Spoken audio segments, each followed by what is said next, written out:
This is Curl Up with a Cattail, and I'm Gwen Cooper, the New York Times bestselling author of numerous cat-centric titles, including Homer's Odyssey, A Fearless Feline Tale, or How I Learned About Love and Life with a Blind Wonder Cat, Spray Anything, More True Tales of Homer and the Gang, and The Book of Possum, Head Bonks, Raspy Tongues, and 101 Reasons Why Cats Make Us So happy.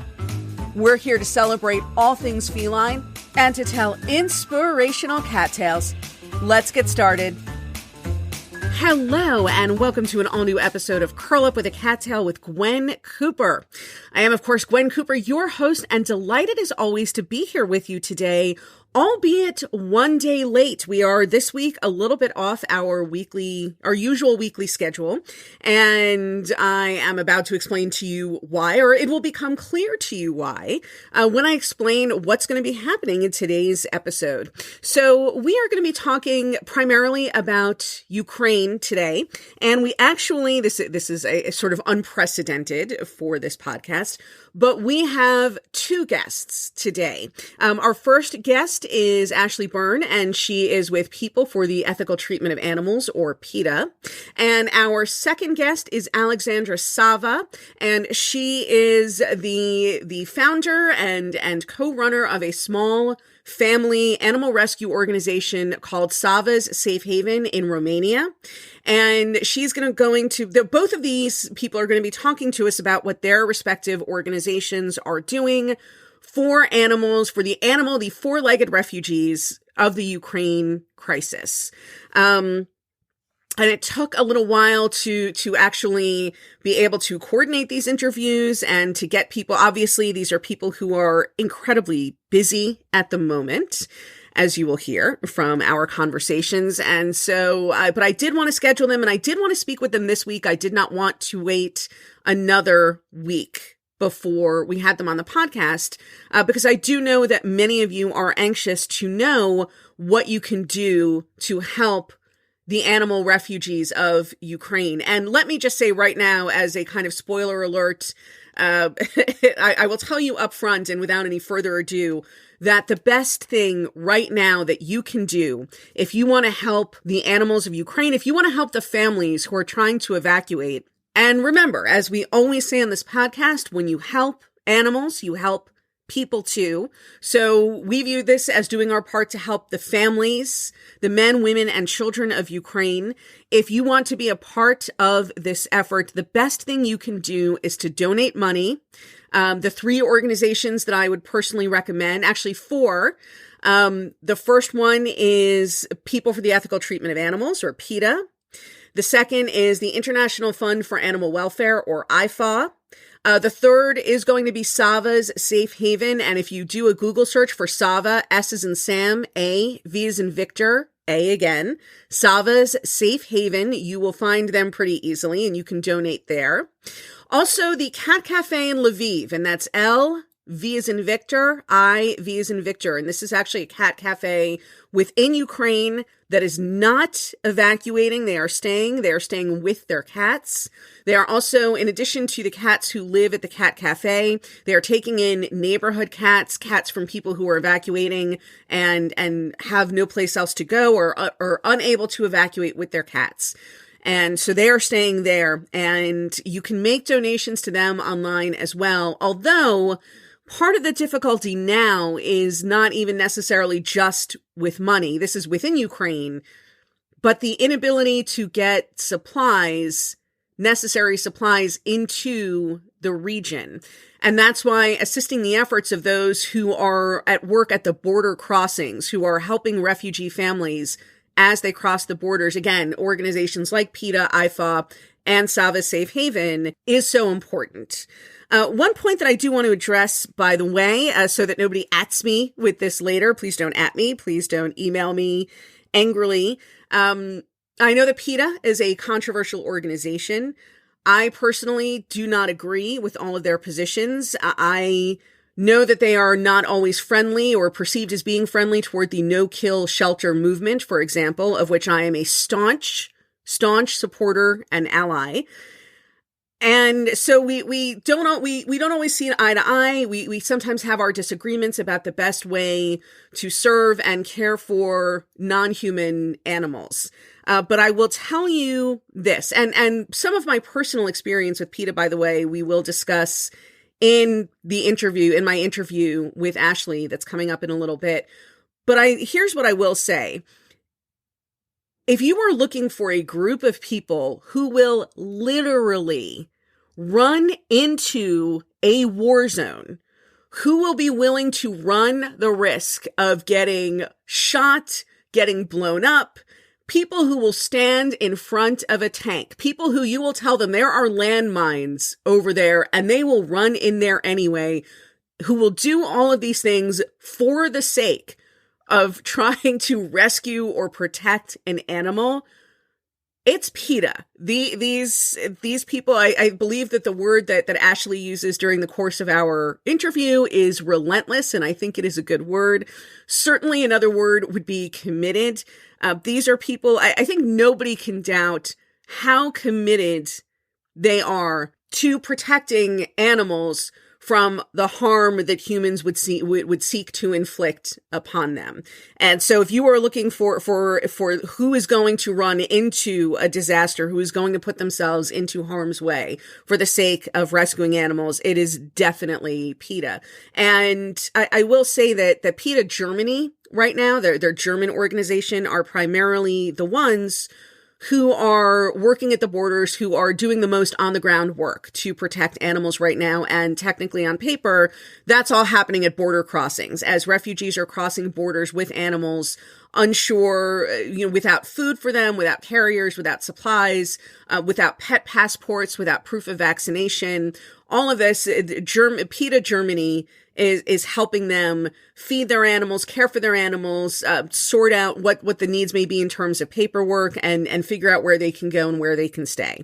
But I do know that in addition to that, many of their workers and volunteers are also themselves going into Ukraine, bringing supplies to animal shelters that are unable or unwilling to evacuate.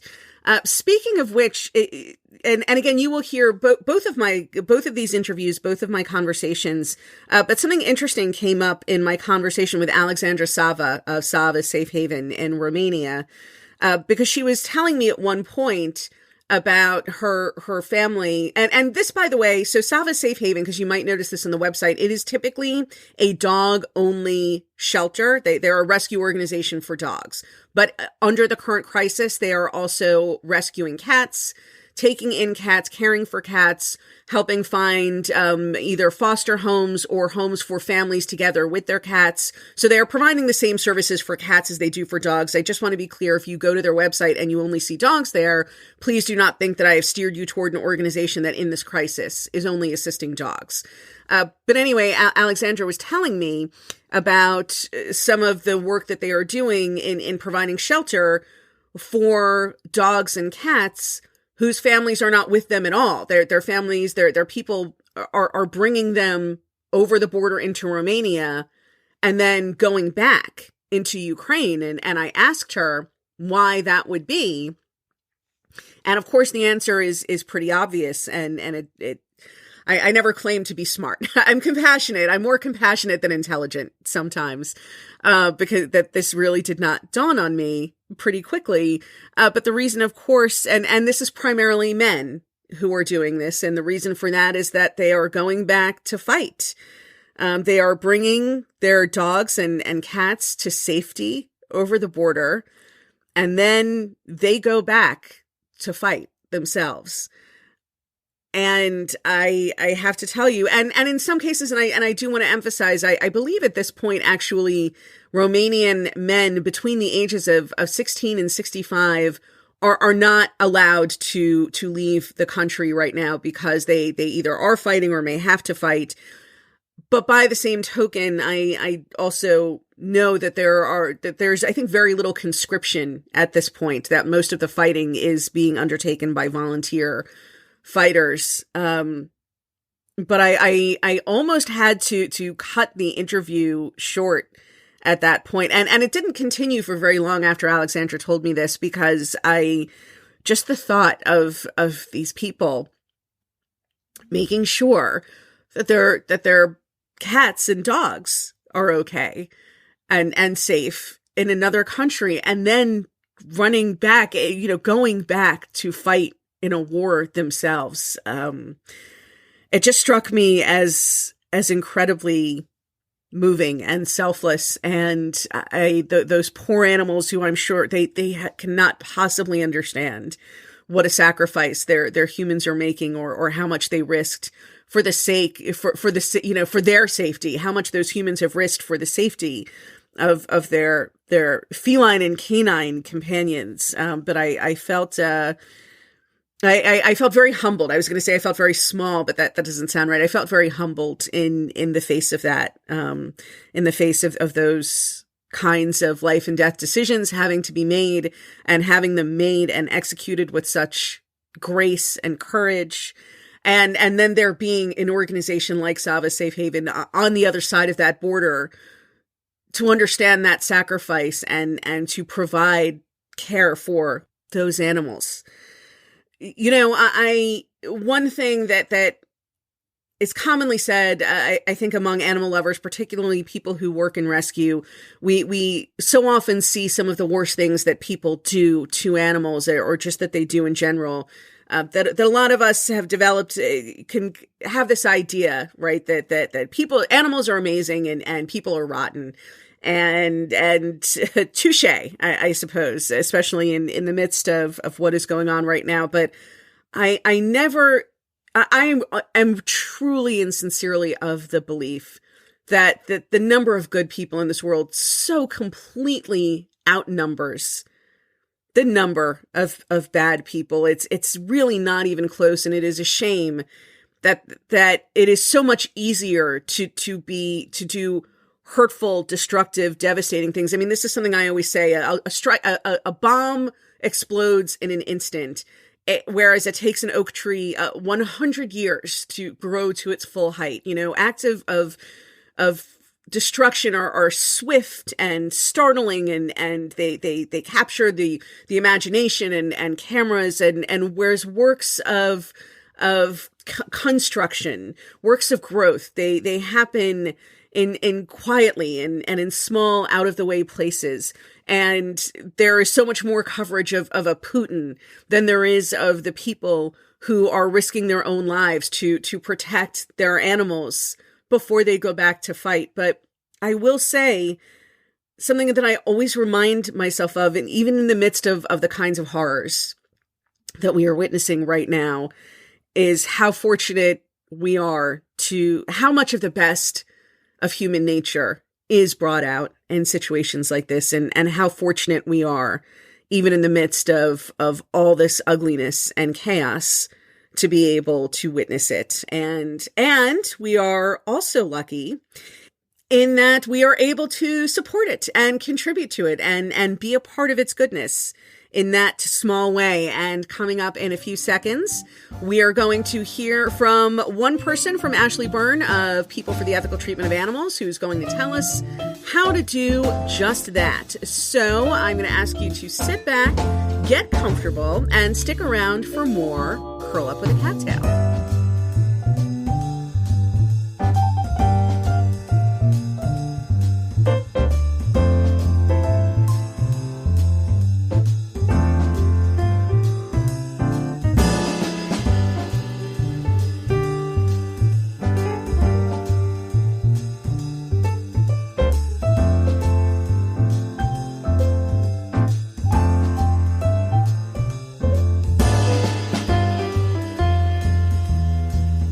So much for sticking around. I am joined today by Ashley Byrne, and Ashley is Director of Outreach for People for the Ethical Treatment of Animals, otherwise known as PETA, and she is here today to give us an update on PETA's efforts on behalf of the animal and four-legged refugees from the Ukraine crisis. Ashley, thanks so much for being here today.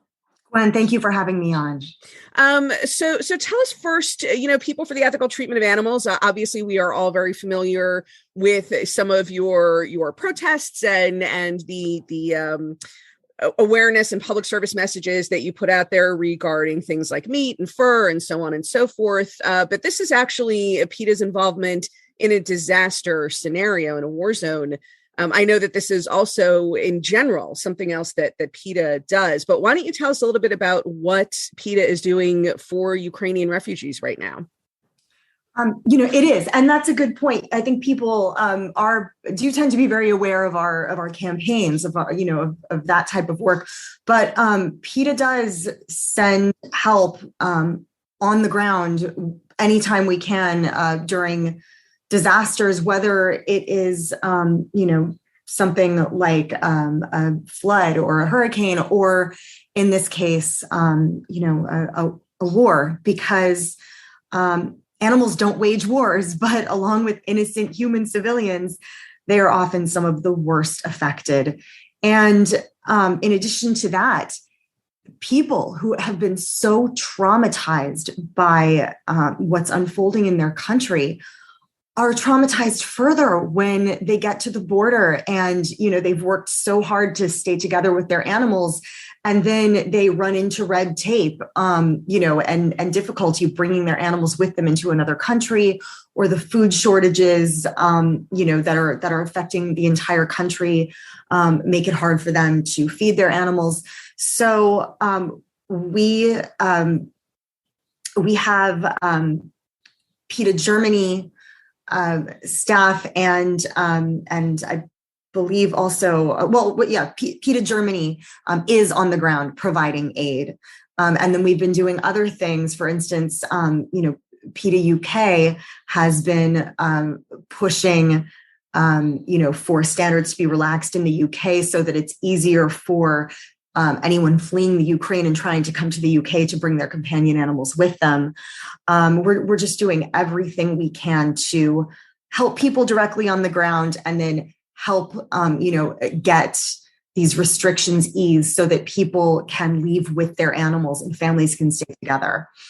And I think that's an important point to make, by the way, because, and we certainly saw during the evacuation from Afghanistan, for example, a lot of people or a lot of animals who had been in shelters with American and UK rescuers had a difficult time getting out because they weren't going to be permitted into the United States because of paperwork and other restrictions like that. So I think that is an important point to make. And it is my understanding that a significant number of countries that border with Ukraine have temporarily waived a lot of those restrictions, that if you're trying to get into Poland or into Romania or even into Germany at this point, that if you don't have a pet passport or proof of vaccination, you are not necessarily prohibited from getting in. Is that true? Is that the case? That is correct. And the different countries have, different ways that they have made things easier, ranging from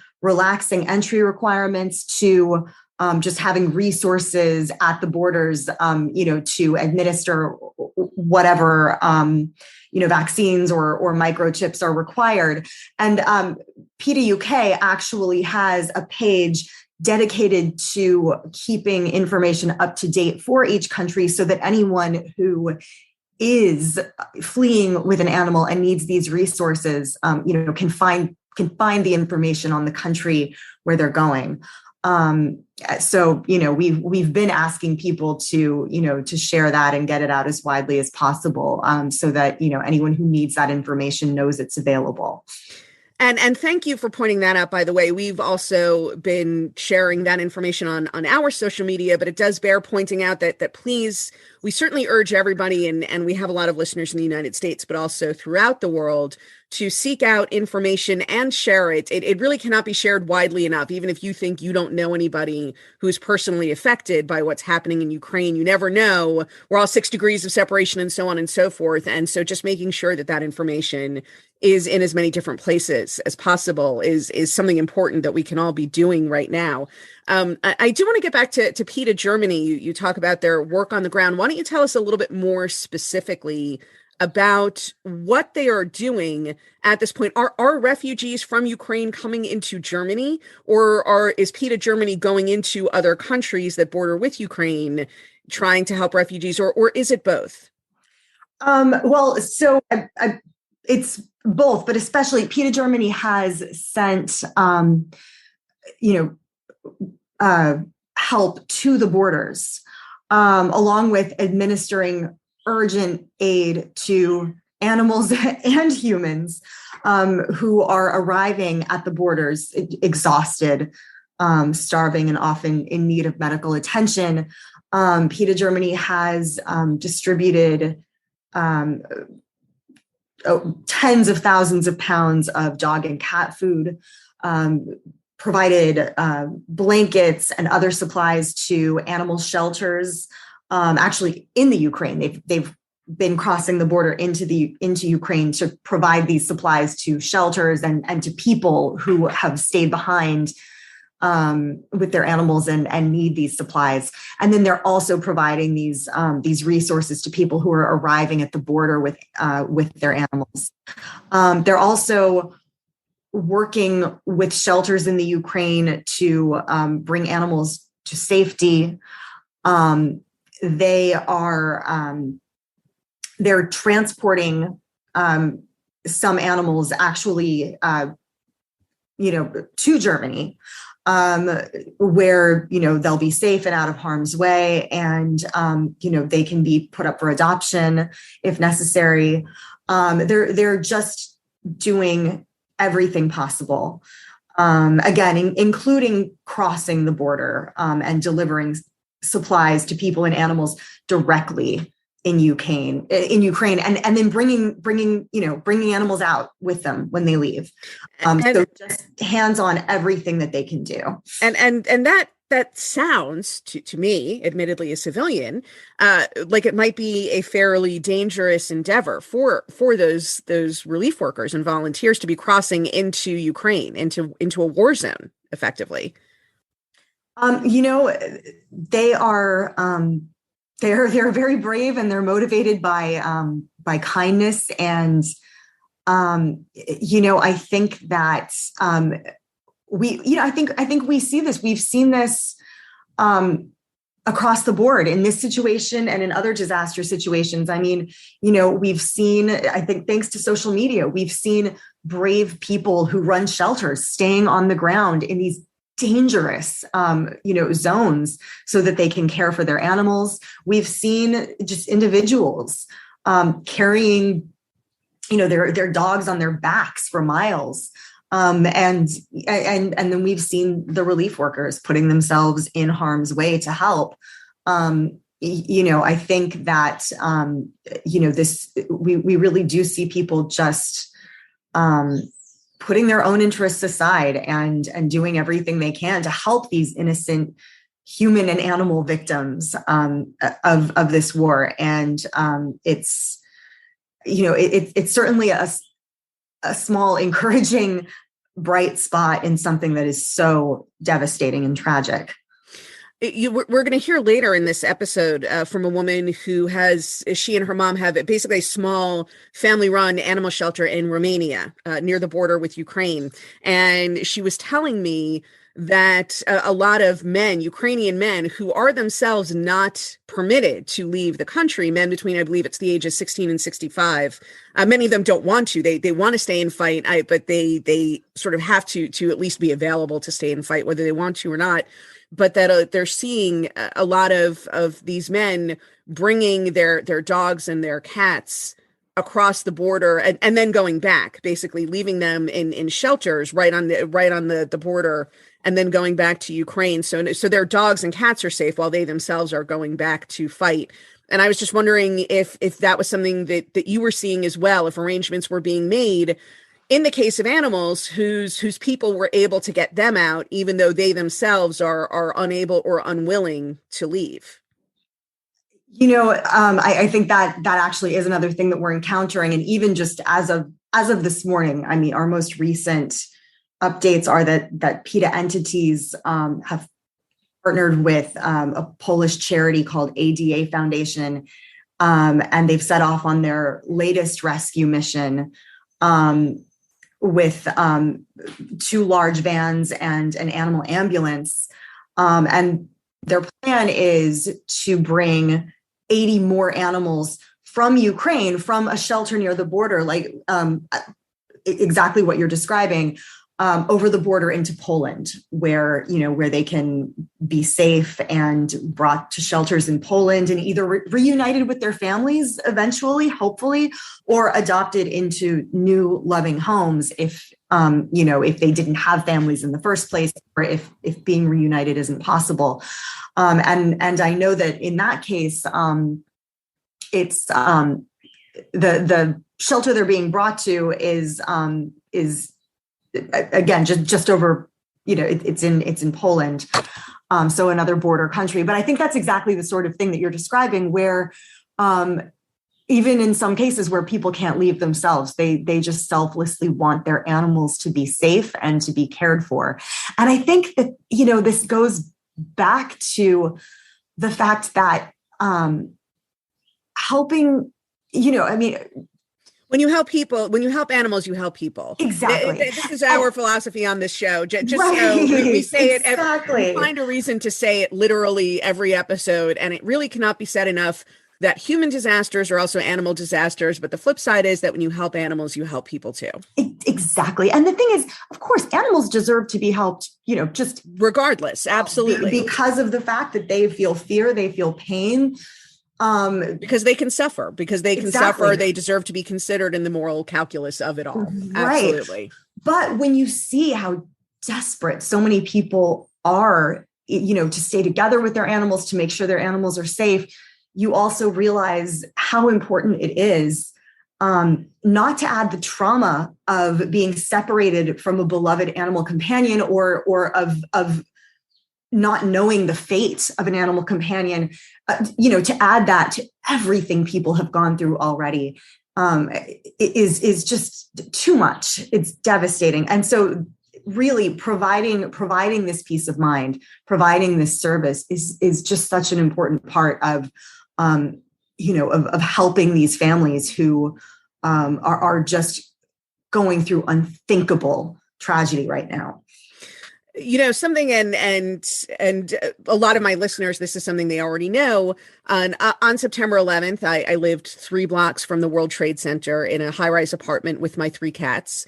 I was separated from them on that day. I fled from I worked downtown, fled over the Brooklyn Bridge into Brooklyn, not realizing that the towers were going to collapse. And when they did, I was then cut off from Lower Manhattan for a period of several days. And I was frantic, not knowing if my building was still standing, if my cats were alive or dead, and even assuming they were alive, how I was going to get back in there to get to them and provide them with food and water.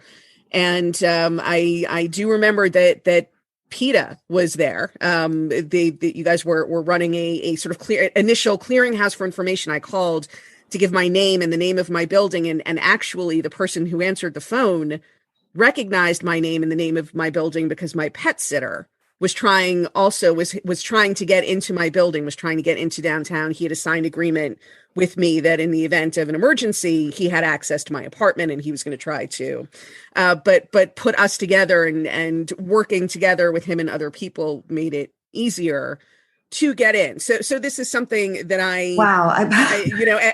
everything that you were saying, and this is a story that is very familiar to people who are listening to the show. I have written about this extensively. And I'm holding my breath just listening to it, because I feel like this is this is something I certainly think about all the time. Every time I hear about a disaster where people are being, prevented from going back to their homes, that would certainly be the only thing on my mind. That there is not there's not a thing, right? Yeah, that you couldn't replace or couldn't live without if push came to shove, except right. But I just cannot imagine being separated from my animals and not knowing. And so exactly. So you really know firsthand just how important it is, not just for the animals, but for their families, for their humans. It's, I mean, I don't, on the one hand, I don't want to over dramatize this because ultimately I was fine. My cats were fine. New York was not being bombarded on an ongoing basis by an enemy combatant or anything like that. But I do remember being on the bridge as the tower was collapsing and the dust and the debris was catching up with us. And all of a sudden, I really remember having this thought that one moment you're just going about your day and the next moment you're a refugee in a war zone, fleeing from your home with literally nothing but the clothes on your back and not knowing if everything that's behind you is still going to be there when you return. And yes, and that feeling of not even knowing how your animals are doing is itself it was my first thought, and it was really my only thought over the next few days, even though I did not know if I even had a home left. And I mean, and this sort of ties into my next point, because I would imagine for as much as there have been rumblings about this for a while, most of the people in Ukraine, most of us listening to this is something beyond the experience of living memory for most of us, this kind of conflict in Europe. And I have to assume that for people in Ukraine, this is still something of they can't quite believe this is happening. But I'm also wondering, for an organization like yours, this has got to be a much bigger operation under much more constantly changing and potentially dangerous circumstances than PETA has ever mounted before. Or am I wrong? I feel like this has got to be kind of bringing you to sort of really testing the outer limits of what you can achieve. Well, I mean, that's a good question. And I would say that it is certainly, I mean, as you said, I think in many of our lifetimes that mounting and certainly in the existence of in PETA's existence, in PETA's lifetime, this is an unprecedented situation in this region in Europe. I think as long as these PETA entities have existed in Europe, we have not seen something of this nature so close to home, so close to their headquarters. So in their backyard. But, we do have a long history of just rushing help to disaster zones. Again, whether they are, whether the disaster is a weather disaster or a man-made disaster, we do have a history of just getting out there and doing what we can. And I think that, I think that just the philosophy of our organization has always been just to be hands-on and do whatever we can, even if it's the smallest thing. I think you rise to the occasion. Exactly. I think in a disaster, we all do our best to rise to the occasion. And sometimes we find that we can do things that we would not have thought previously we could do. Right. And I think I think anyone who works to help animals, at some point you sort of come around to the fact that even when you're doing something and it feels very small, it can make a world of difference to one living being. That's correct. Right. If you are changing the circumstances for one being who, as you said, can suffer, can feel fear or pain, that matters. Even the smallest steps, the smallest things you can do, they matter to someone. So, I think it will never feel like we can do enough, but we're doing everything we can.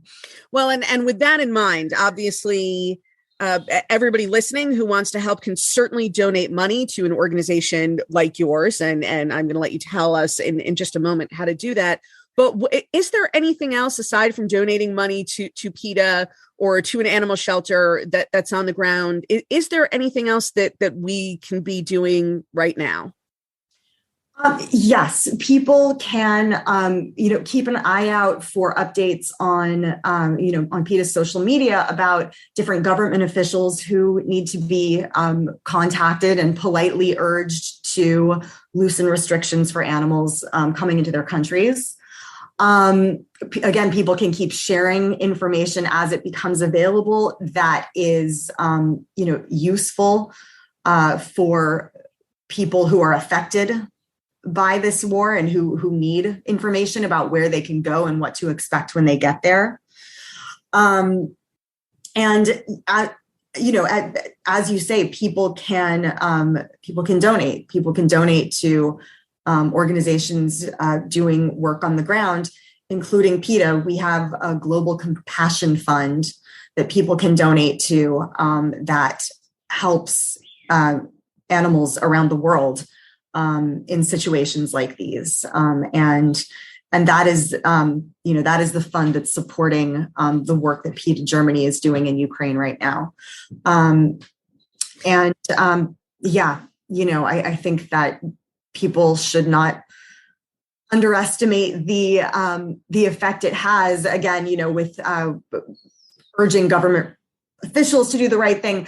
They should never underestimate the effect that, that reaching out has, because again and again, we've seen, as we've made these appeals to officials in different countries and we've asked our supporters to do the same, so many of them have very quickly changed their policies.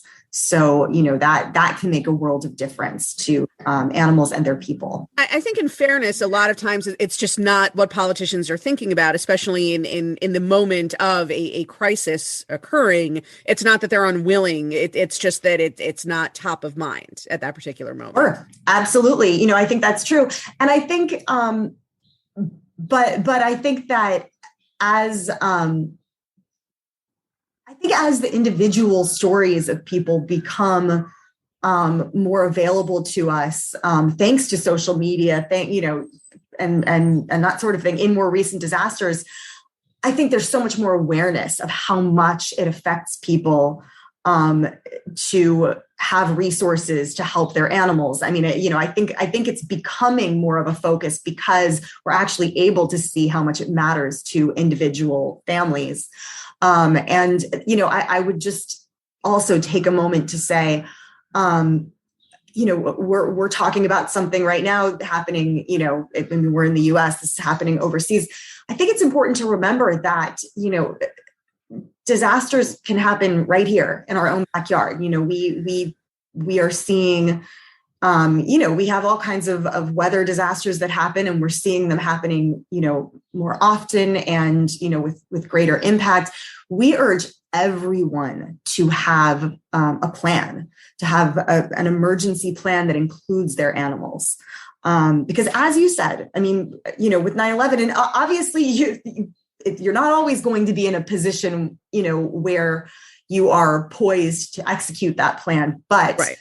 There are times, when you're home and you need to act quickly, and it just can benefit you so much. Well, I'm also a Miami native. I lived through Hurricane Andrew, and so I really have come to sort of expect the unexpected. I wouldn't describe myself as a pessimist per se, but there have been several enormous disasters in my past, and I have to go on the assumption that there might yet be more ahead for me. And again, this is something that I certainly encourage readers and listeners to take seriously. Certain things like pet health insurance, I think is also important again. And in the context of a disaster scenario, I think it bears repeating. Sometimes things happen, and especially in a weather disaster where people get injured and pets get injured. And so you should think through, how could I provide emergency care for a pet? How could I provide emergency evacuation for my pet?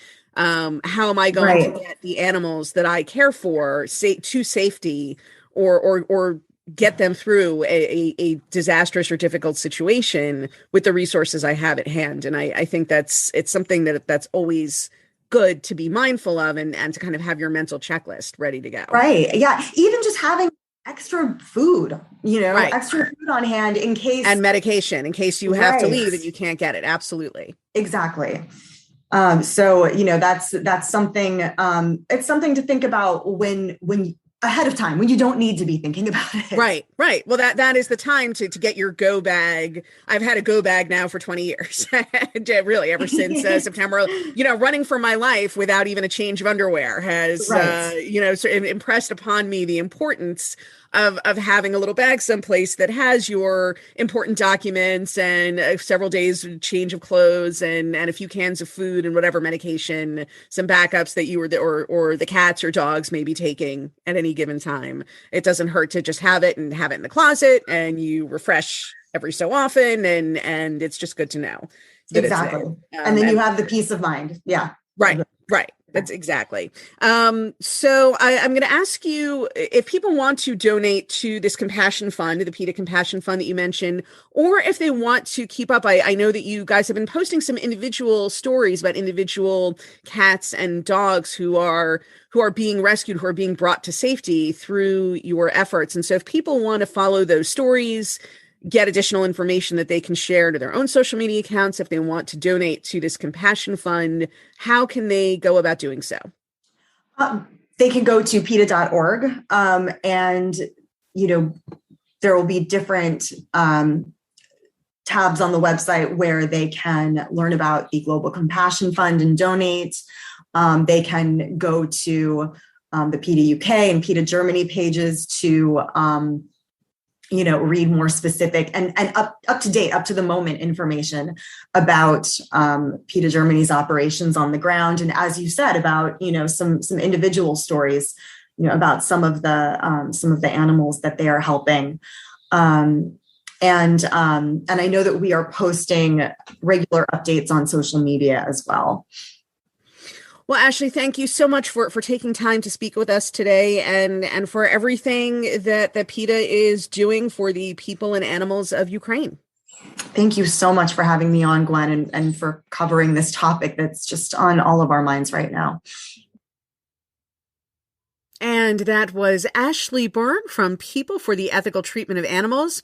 And as promised, today we are going to have an unprecedented 2-interview podcast. And so coming up in just a couple of minutes is going to be Alexandra Sava of Sava Safe Haven, an animal rescue organization in Ukraine. And I say animal rescue organization, which makes it sound very big and fancy. This is actually a small family-run animal shelter that has really stepped up in the midst of this crisis to provide assistance to families fleeing with animals, and also to animals who are coming across without families, as we discussed a little bit earlier in the podcast.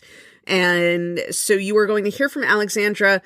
I did consider splitting this into 2 different podcasts, but I really think it's important to get a perspective from somebody who is actually physically there and who can speak to what is happening on the ground. Alexandra and I only spoke for about 15 minutes. Part of that, and God bless her English, I think is pretty flawless, and it's certainly better than my Romanian. But she was a little self-conscious. She felt her English was not perfect, and so that was part of it. But mostly because they are incredibly busy right now. Again, this is a small family-run, no-kill dog rescue that is now all of a sudden become a kind of a significant player in the protection, the caring for animals and families with animals who are coming across from the border, from the war zone in Ukraine. And I actually want to get right to this. I don't want any more delays or to build up any more suspense. So we are going to once again take a short break of about 30 seconds or so. And when we come back, we will be speaking with Alexandra Sava of Sava's Safe Haven in Romania. So once again, I encourage you to hang out, sit back, relax, get comfortable, and stick around for even yet more Curl Up with a Cattail.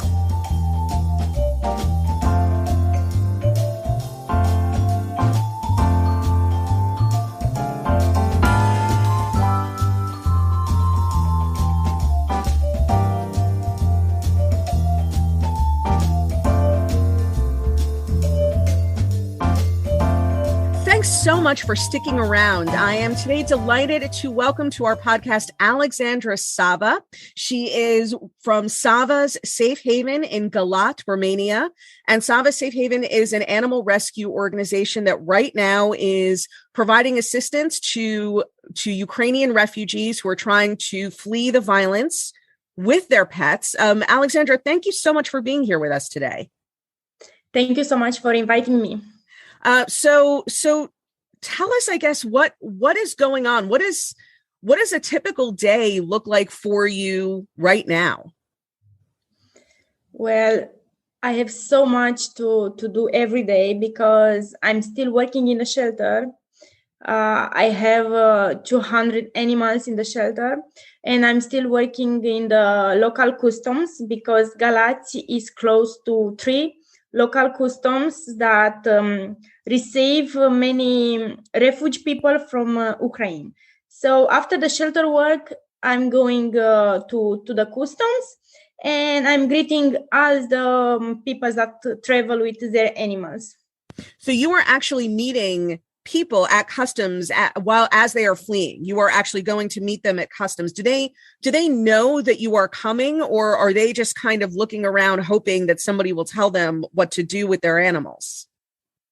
Sometimes I know who will come here because I'm speaking with them online, because people are asking if I'm coming with my animal, do someone is there to help me? And they know I'm here for them, and they can't wait to meet me in the customs.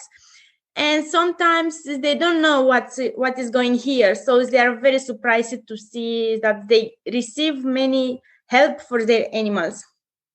And what kind of condition are these people and their pets in by the time they reach Romania, by the time you meet them at customs?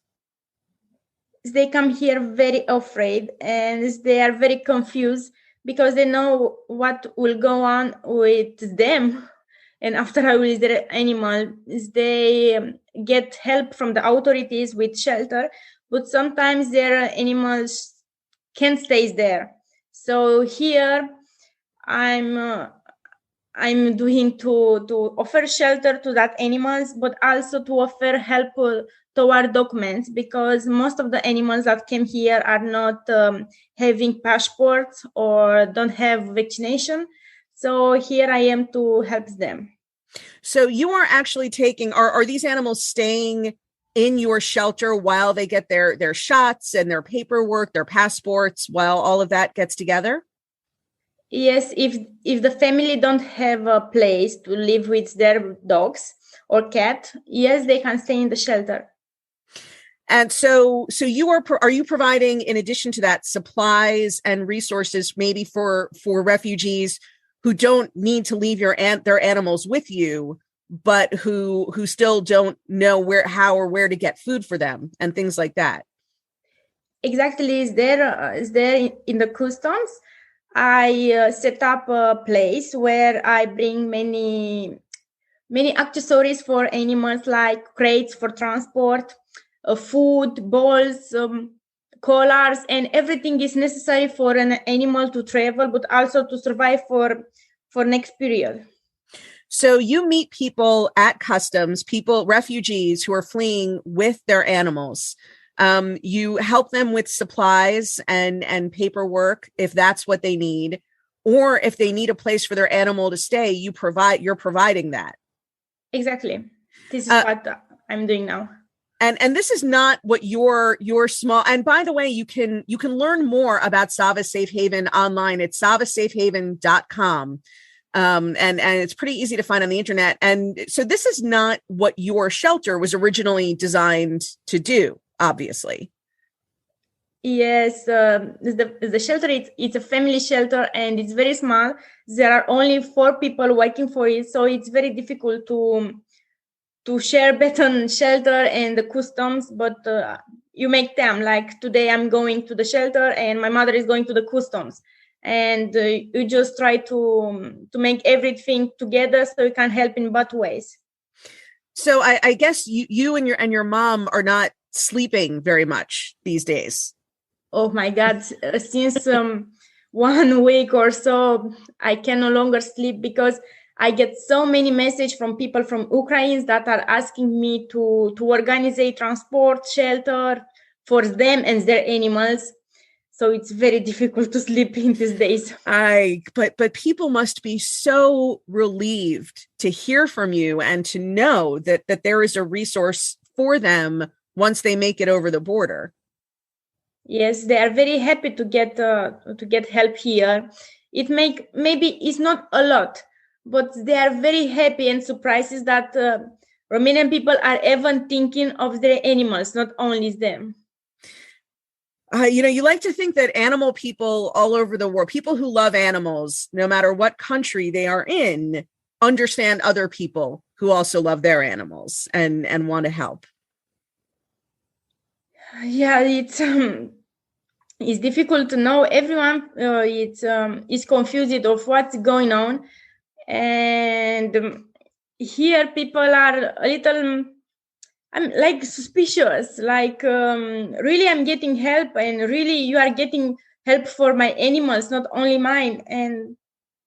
And this is will work, but it's fine. You are coping well. So when you go down to customs to meet people, what does customs look like these days? Is it very busy, or are people? I mean, obviously it's very busy, but what is it like to be there? Is it very chaotic? Are things pretty well organized at this point? Are people terrified? Are they crying? What is it like to be there right now? It's a little bit of everything. The customs are very, very busy now. There are a lot of people, and it's very hard to work there because you see them, you see how sad they are, how terrifying they are. There are many kids, many families that left behind their husband or their dad, and it's very sad to see them. But once they are here, they get a little comfort. But this is nothing compared to their life in the Ukraine. It's very hard for me to see that. No, and for someone who has lost a parent or a child or a spouse or doesn't know where they are in the middle of all this chaos, it must be an incredible relief for them to know that thanks to you, at least they are not going to lose their dog or their cat in the middle of all this. Yes, they are very happy to get help here. And sometimes it's very difficult for them because they are traveling with their animals and they was not prepared for that. Many people came here without supplies for their animals, but also without transport, without a carrier or something to make their animals to travel in comfort. So once they are here, they saw that I'm donating crates, food, bowls, and they are really, I can get it for free. Exactly, you can get it for free. And they are very happy. They are starting to cry. And it make me feel good because I did something to make them smile a little.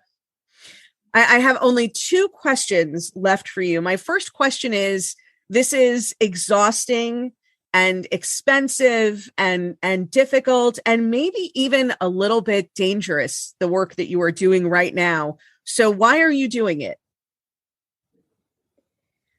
I'm doing it because I really hope I will not be in the same position like they are.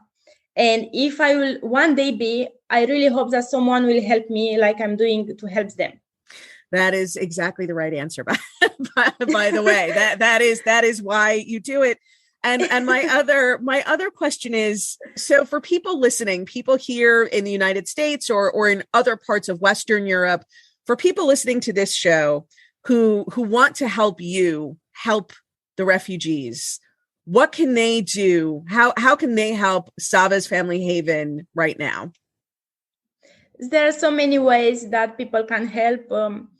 They can volunteer for us. They can come here on the site to see us and help us.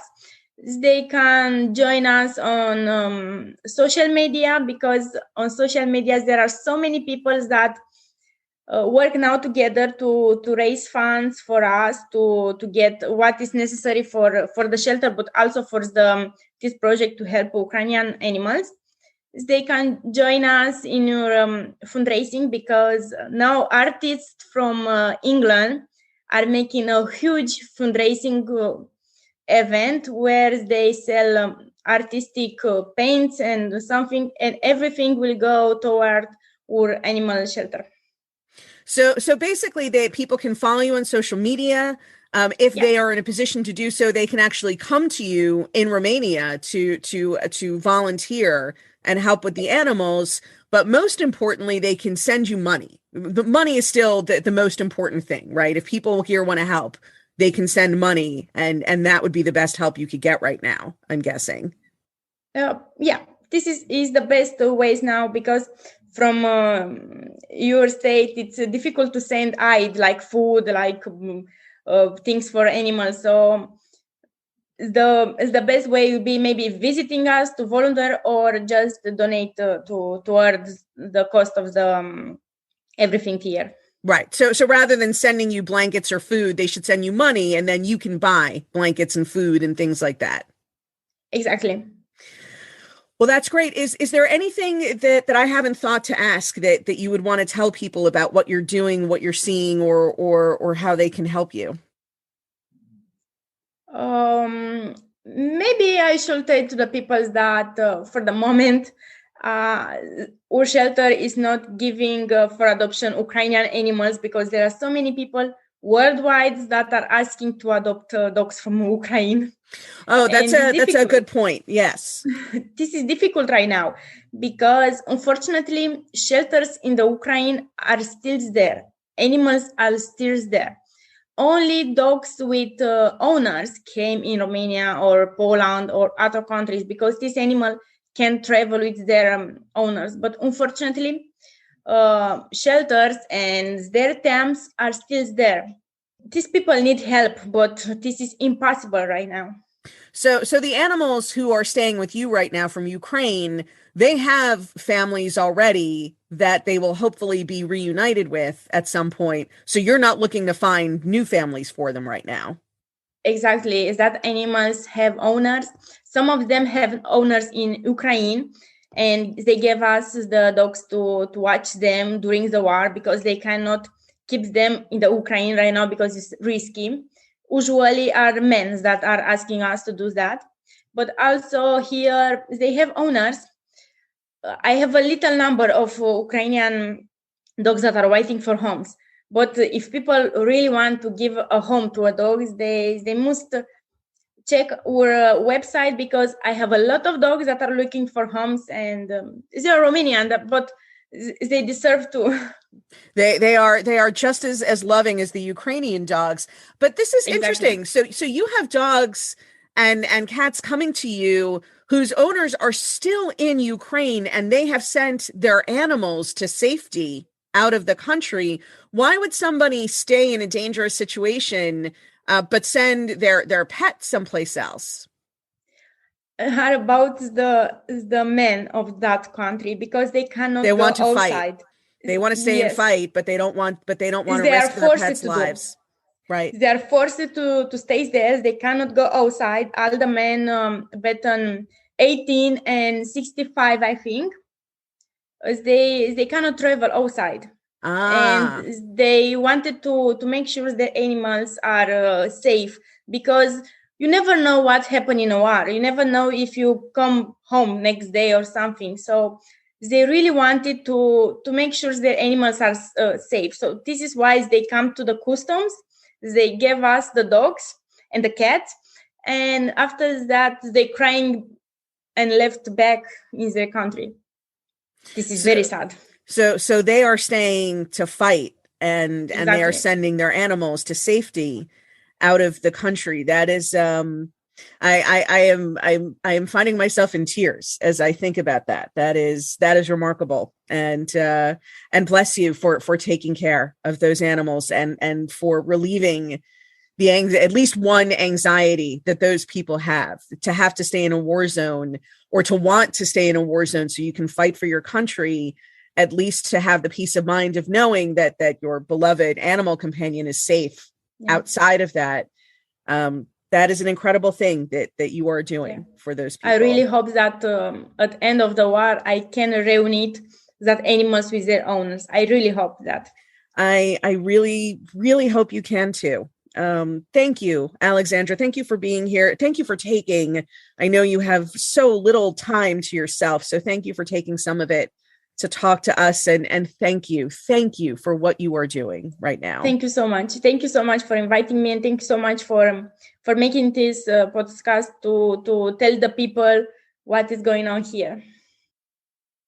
Thanks so much for listening to today's episode. And remember, if you wish to assist animals and families with animals and people with animals fleeing the war zone in Ukraine, 3 organizations you can support: the International Fund for Animal Welfare, People for the Ethical Treatment of Animals, and Sava's Safe Haven in Romania. I hope that you will donate a little something to at least one of them. Thanks so much for listening, and I look forward to seeing you next week. And that concludes this episode of Curl Up with a Cattail with Gwen Cooper. Don't forget to invite your feline-loving friends to listen to new episodes along with you. If you'd like to subscribe to this podcast, find out how to get your name and your cat's name included in my next book, or leave comments or questions for me to answer in future podcasts, head on over to gwencooper.com now. Thanks so much for joining me, and don't forget to hug your cat today.